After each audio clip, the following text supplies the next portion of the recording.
like to take the last 20 minutes to basically have a sort of round table with all the people who are here.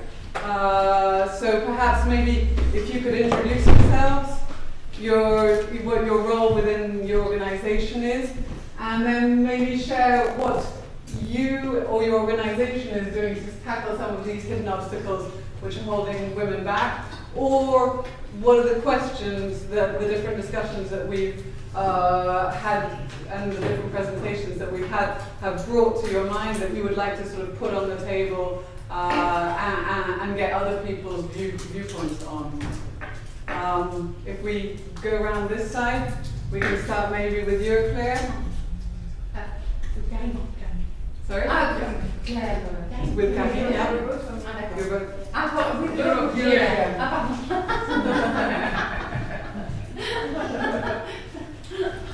Yeah, so I'm Karin Schokkaert, and I'm the HR advisor for the IT division at Europe here. And yeah, my role is really to be the contact person for employees and for people managers for a role while creating issues. And since I'm working in the IT division, gender diversity is quite an important topic, yeah, because we have a lot more men working in my departments and a lot less women, of course. So it's something that's high on the agenda, but I think there's still a lot of work to do. But since Katrien is here, maybe it's easier if you explain a bit what we're doing. Yeah, so for those of you who don't know me, I'm Katrien Goossens. I also work at Euroclear, also in the HR division, but I work in what is called a Centre of Expertise in HR. So I'm globally at Euroclear group level responsible for setting the strategy around diversity and well-being. And I'm really happy that Karin is here with me today because I started almost 2 years ago. So we focused a lot on setting a corporate strategy, getting buy-in from the CEO and from the management team, etc. We have an action plan with 3 big pillars: creating a more gender-balanced talent pipeline, so touching on all of the HR process and making sure that A, we create awareness, and B, we look at our processes through a gender lens and we try and redesign them as much as possible to avoid unconscious bias taking over. Our second pillar is about flex working for all, whether you're a man or a woman, whether you have children or not. So that it's a normal thing and not the mummy track, as even if by many people, and especially men, it's still seen that way. And thirdly, we also focus very much on creating an inclusive culture, because it's all good and well trying to get more gender balance in the company. But if women at senior level, for example, still feel that they come into a management team and then they have to behave like men, then that's why I really liked your concept of gender authenticity. It's about bringing yourself to work and being valued for what you bring to the table, not just physically being different and being there. So those are the 3 areas we're focusing on. But what is nice now is the last 2 years we focused mainly on corporate group level. And so when we talk about corporate processes, changing cultures and behaviors, there's a lot to be done on that, and we are doing that. But in the day-to-day reality of people at Euroclear, this is often still very high level, and this is what the group is doing, but in the day-to-day experience, they look at their managers, at their peers, at what they're experiencing. And that's why it's so great to have somebody like Karin here, who's really the first point of contact between employees and HR for the IT divisions. So she can tell me the stories she hears, discussions in talent reviews, etc. And I can bounce off ideas of her. So it's nice to be here together and to be working on these things, both at a group level, but also much more locally and more concrete. Hi, my name is Barbara Smith. I worked for almost 25 years in an American multinational. Recently just acquired another company, so up to 49,000 employees, just to give you the size. And actually our CEO, we have each year individual impact goals. 4 of them they have to write. And our CEO, one of his impact goals was gender diversity, change something, because on the top left, the boardroom, it was a blue collar, you notice beautiful pictures where I did something I always did. I counted how many women, and it was maybe 1. So he really wanted to change this. And what I did within BD, it was that I led the project within gender diversity for Benelux, and this is how I got to meet Isabella. And I'm currently exploring opportunities now to contribute my experience within JUMP. Hi everybody, my name is Hiji. I work as a European HR business partner for Sibelco. Sibelco is a Belgian mining company group in industrial minerals. I support 4 groups across Europe: supply chain, strategic marketing and business excellence, strategic development, and innovation and technology, all rather male-dominated groups. Sibelco is really putting baby steps in the area of diversity, but it's very refreshing and it's very necessary. My colleague Ilse Kenis has brought a lightning talk to a top 50 summit leadership, executive leadership summit a few weeks ago, and it was very well received, so we're very proud. And we are going to found a diversity council within Sibelco. Top management is very supportive.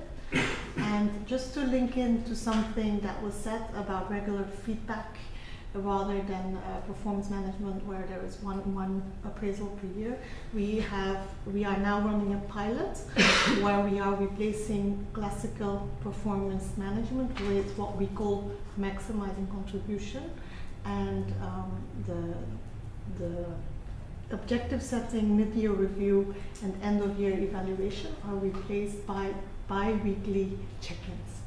So I'm very curious how that is going to go. Yeah, to point on that, so I'm working at Cisco.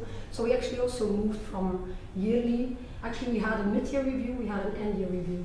And since 2 years now, or maybe 1 year? 1 year, we kind of replaced that by sync-up meetings, and you can have it as regular as you want. If you discuss with your managers, can be bi-weekly, can be weekly, can be monthly, depending on how frequent you yourself you want to have it with your manager, and that really works, because you can provide instant feedback, but you can also get instant feedback on what you are doing in a week, in a month. So I think that was a big step forward in the. And just to add up that one, I'm working for Cisco. We have team space that now individuals are not. Performance are not measured by individuals, but at team level. So we perform as a team. We perform all together as a team, and you see the different levels of performance of the team. So you could identify the weaknesses points of a team, but still everything you get your performance review all together as a team. And now we will have like every week. This is something new. It's just recently started. Every week you have like 15 minutes to sync up with your manager. Okay, where am I? What are the things? Like agile way of measuring the performance.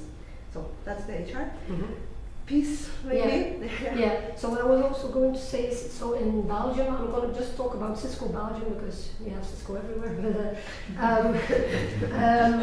In Belgium, our board is kind of built by female, male people. It's actually a healthy balance, 50-50. And they each represent a pillar. So we have inclusion and collaboration, we have health, we have giving back, we have people deal, we have fun, and we have 16. Green, right. So Ozan and myself, we are kind of volunteering, we are the lead for INC, so we have a board sponsor who is really sponsoring us, who's supporting us in the initiatives that we are doing, and we are actually the lead for Belgium, for Belux. So bringing an inclusive culture to the Belux organization, that goes from events like the JUMP, organizing the JUMP, going with a team of 40 people to the JUMP forum, but also organizing a kids' day at work, bringing, having employees bringing their kids to the parents' work just to see what we are doing, what their dad or mom is doing on a day-to-day, in their day-to-day job. We organize, we contribute a lot because it's a technology company. Always, so we partner a couple of organizations like Green Light for Girls, organizing workshops for girls between age of 11 and 15, and we do that a lot. Even when we organized Kids Day at Cisco, we run those workshops starting from between 3 years old till 15 years old. We run workshops for all the Cisco employees as well. I mean, we reach out like 232 kids Yeah, something like came that. out, like Cisco kids, and they are really proud of being with their. That also makes a very inclusive workplace. So kids are proud to be in their parents' workplace, and that's one of the number one, I think. We have like executive shadowing program that we run for buying of our executives, like director and above, in Belux, that we did for like 30 executives. That it's difficult to get the buy-in of those executives, but you do. We deliver some trainings, and then people shadow their executives for a day. This kind of thing. Other than that, I'm also, we are doing this INC job, inclusion and collaboration as a volunteers, and on top of that we have our day-to-day job. I'm a technical leader at services, one of the escalation engineers in the data center. And so I'm responsible for the services as well, and then INC inclusion and diversity ambassador. What we have like employee resource organization groups, like we have the Connected Women, like women organizations, we have the Women in Science and Engineering, we have this early career networks, we had just recently happened the Connected Italian Network, you name it, like Hidden Disability Network. We had like 15 of those EROs, resource organizations. We both try to be engaged and be involved in those organizations as well. So what we do, inclusion and diversity, is kind of under a big umbrella, and then those employee resource organizations. So if you feel like I'm more connected to Connected Women, we want to be and participate in their events, you do that. And under all these EROs, there's something to bring some awareness to all our employees. IT, like having less women engineers, I mean, that's one of our burning points as well, and we try to, it starts just like you were saying, in the recruitment piece. How can we, the advertisements, how you write those applications neutral so that they can apply, women tend to apply to those jobs. We try to have good relations with the university relations, NETACAF, and try to reach out them as early as possible. But still, when you go to university, they are not there. That's you need to reach out 10 or before that. So those are the things. That's sort of well, you got the government, PNG, Cisco, Euroclear, we're all involved in initiatives like Real Life for Girls to promote STEM studies to young girls even when they're only 10. And they're not thinking about a career yet, but at least show that science is fun and that that girls are just as good in it and enjoy it just as much as boys. Yeah. Just out of curiosity, I hear that you're doing this on top of your jobs, right? Yeah. Is there anyone in the organization, maybe in Benelux or outside, who's just 100% focused on diversity, or inclusion and There is a diversity? team, but it's US based, right? Yes, There is we have the inclusion and collaboration. We call it actually collaboration instead of a diversity. It's based in US, so corporate in US we don't have. They have dedicated. They have dedicated team, team. yeah. And in Europe we have maybe 2-3 people just in Europe, and same for Asia, and the rest all countries volunteers. Well, I mean volunteers. Did you get time? Does it work? Time we off take it to- very seriously. We do it.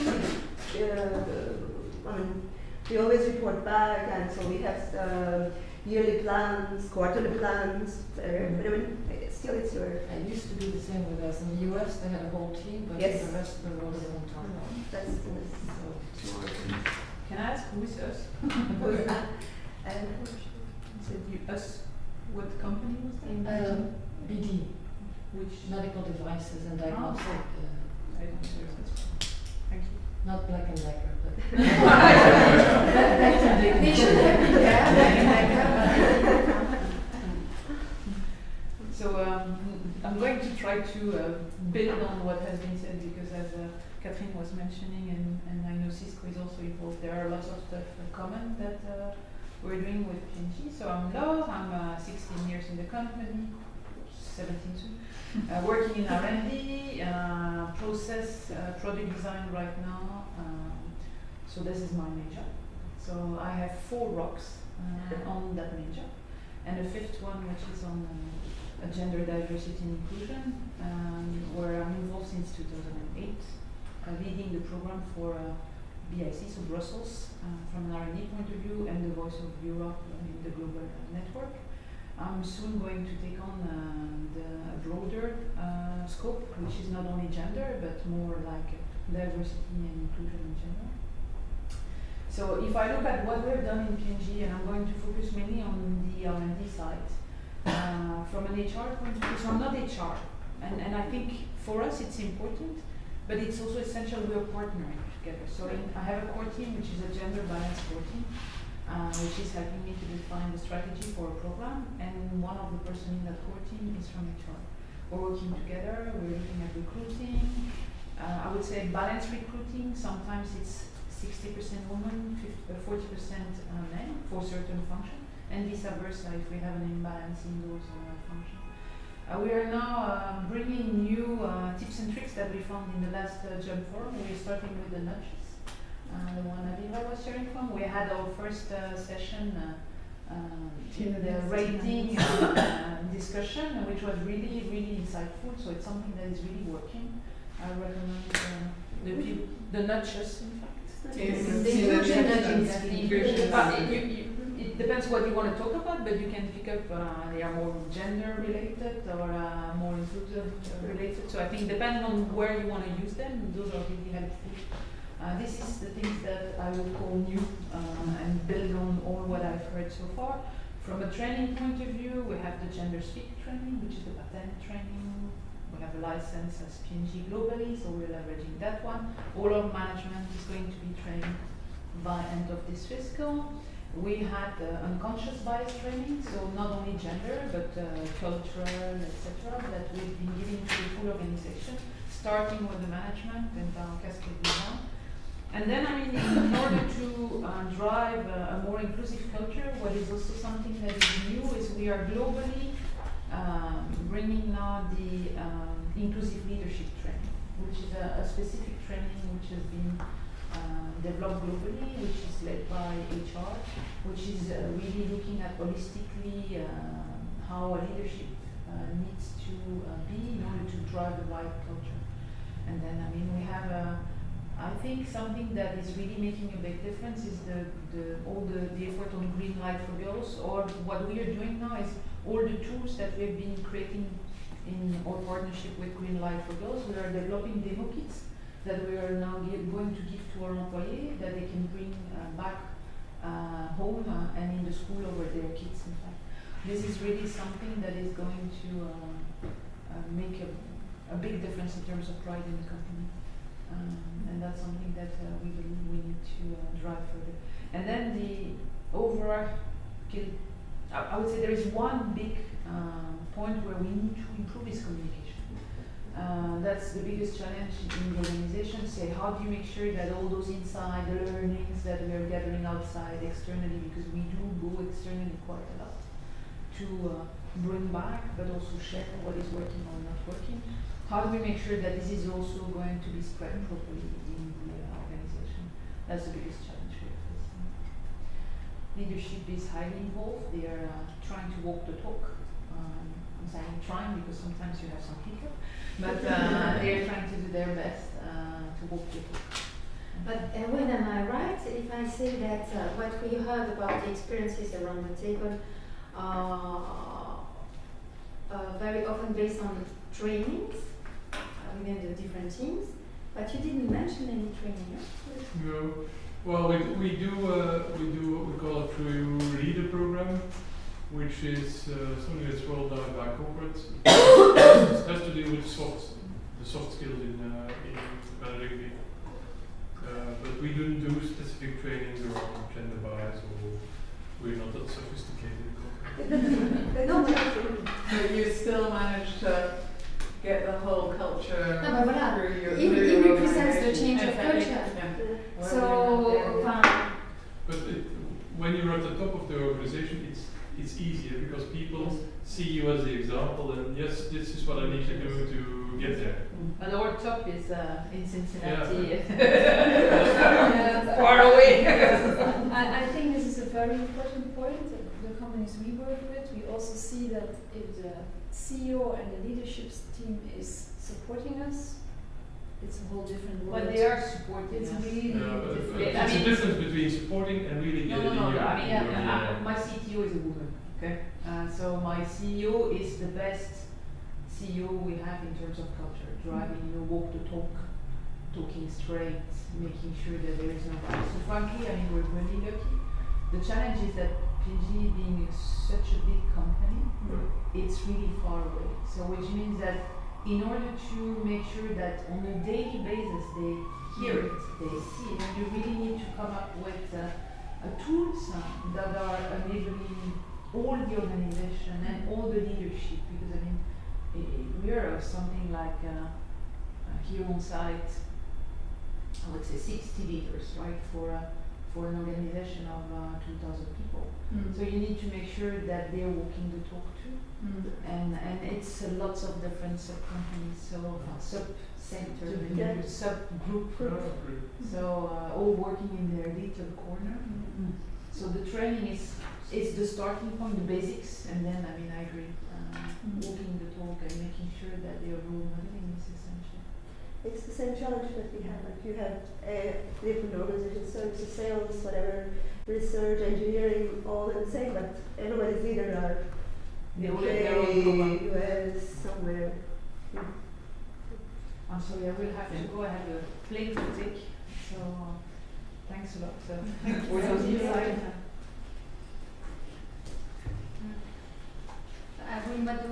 what are your remarks of everything that you've heard? What do you feel as a difference? Well, one of the things that struck me earlier on when the discussion was lingering after the first speaker is one of the things I don't do is judge in meetings. So when people get emotional, when people just are being themselves, this is apparently a personality streak. I don't judge. I just accept it as a fact that somebody bursts into tears and he bursts into tears, and then somebody else gets angry. For me, that has no impact on how I see the person or how I see him functioning in the job. And I think that's a very important difference which I notice when I talk to GS. They always have an opinion ready when they see something, and they easily put somebody in a cage. They go, of course, it's a woman. I think if there's one thing we should change on senior management is absence of judgment, and just look at it as an outsider and see things happening without creating an opinion on the person. But this is what we leaders should do in any case. Yeah. Every human, but it's I mean, so a leader, difficult. being a leader, but you don't judge. And a leader, it's different between a manager and a leader very often also being a boss. And this bit cliche, but it's often the case. But that's also where the resilience comes back in, and techniques like Yeah. mindfulness that allow you to not immediately Yeah. jump into instinctive reactions like this is right or wrong, but Yeah. So that's emotional intelligence. Yeah. But how do you explain that you're like that?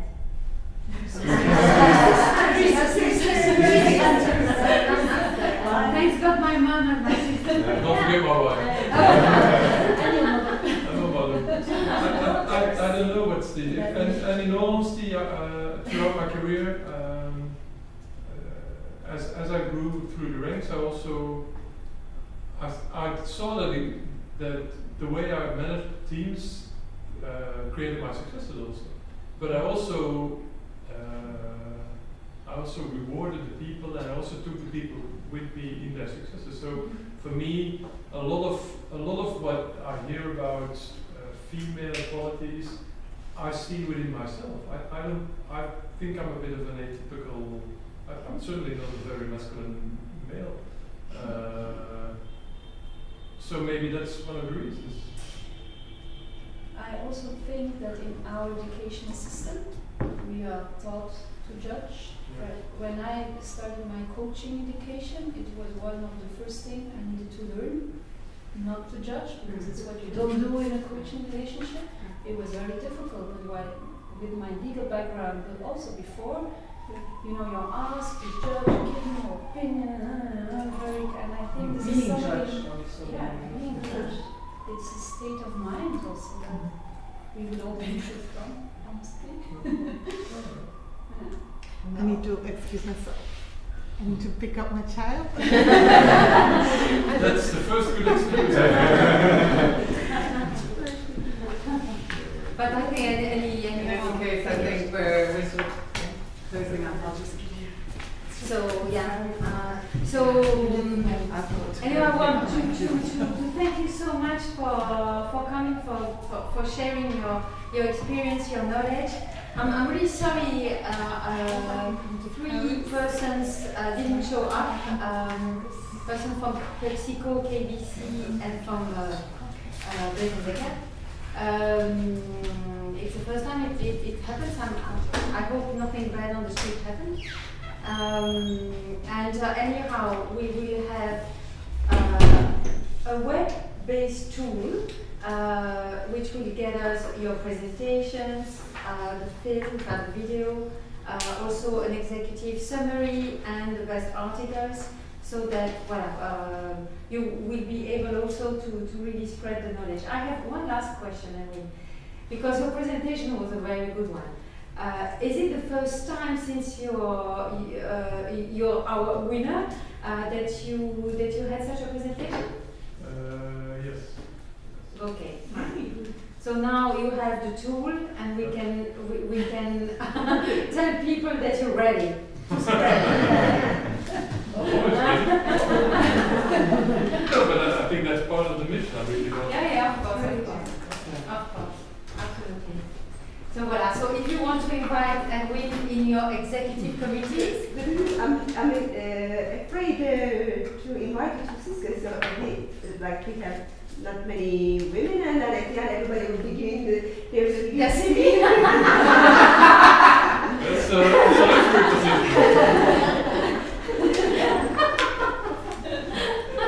I'll say that all the positions are filled. Yeah, maybe it's a quick question to give you. You better say you're always looking for talent. That's true. Sounds That is better. true.